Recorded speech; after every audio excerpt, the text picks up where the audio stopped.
The daily commute for thousands who travel to and from West Point, or I should say Tupelo rather, will be impacted for some time. This after the city announced the 70-year-old bridge on Highway 6 was being closed due to serious structural issues found during recent inspections. Ellie Martin talked with a local business owner and the city engineer to see what the shutdown means for the public. At Steele's Dive, the lunch rush is the bread and butter for the popular restaurant. But now, customers and employees coming from the west or heading that way will have to make a detour. Anytime you go from having 7,000 cars a day by your business to basically being on a dead-end street, it's not good.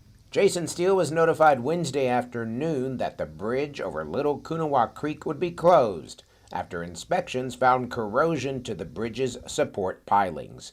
City engineer Dennis Bonds provided these photos, which show the corrosion impacting the 70-year-old bridge. We don't have an option. We've got to address this before something terrible happens. Detour signs are posted on both sides of the bridge. Each detour will add about 10 or 15 minutes to your route, depending on traffic.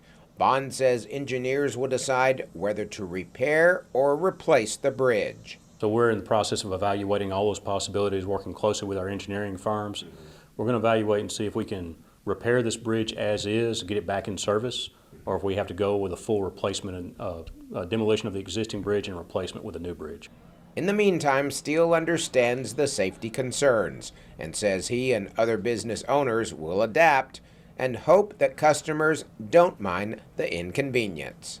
We're tossing things around, trying to do something maybe to drive more business as a destination. So obviously we'll have to be a destination now, since the convenience factor will be non-existent for the next year or so.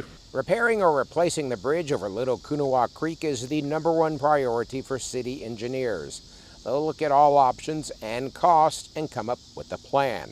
Once that is in place, it's expected to be 12 to 18 months before the bridge is reopened to traffic. Telling your story in Tupelo, Ellie Martin, WCBI News. The city will be exploring state and federal funding available for the project.